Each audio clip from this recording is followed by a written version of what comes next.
ইতালির মাজেল্লা জাতীয় উদ্যান ও আব্রুজ্জ উচ্চভূমির মধ্য দিয়ে চলা এই ট্রেনের যাত্রা সত্যি রোমাঞ্চকর। সারি সারি পাহাড়, সবুজ দৃশ্য আর ঐতিহ্যবাহী গ্রামগুলো ভ্রমণ পিপাসুদের মুগ্ধ করে। অনেকে তাদের পোষা প্রাণীও সঙ্গে নিয়ে আসেন এই অনন্য যাত্রার আনন্দ ভাগাভাগি করতে। বিভিন্ন বাদ্যযন্ত্র বাজিয়ে যাত্রীদের স্বাগত জানানো হয়। যাত্রার সময় বয়স্ক যাত্রীরা পুরনো দিনের স্মৃতিতে হারিয়ে যান।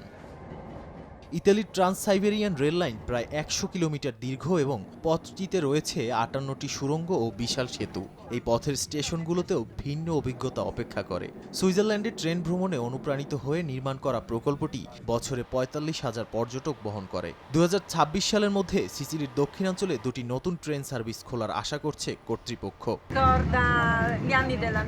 এটি আমার জন্য একটি দারুণ অভিজ্ঞতা ছিল। পর্যটকদের কাছে অঞ্চলের মূল সত্তা ও পরিবেশ তুলে ধরতে সাহায্য করবে এটি। ইতালির জনপ্রিয় পর্যটন কেন্দ্র থেকে দূরে নিয়ে গিয়ে দেশটির সত্যিকারের সৌন্দর্য আবিষ্কার করা সম্ভব হবে এই ভ্রমণের মাধ্যমে।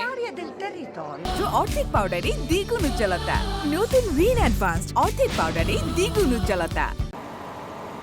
যাত্রার প্রথম স্টপ পালেনা শহরে। এখানে স্থানীয় খাবারের সঙ্গে পর্যটকরা স্টেশনের পাশেই কফির কাপে বিরতি নেন। কেউ কেউ বনভোজনও করেন। পুরো যাত্রার অভিজ্ঞতা এতটাই স্মরণীয় যে তা যাত্রীদের মনে গেঁথে থাকে বহুদিন। নাদিম মারজান, সময় সংবাদ।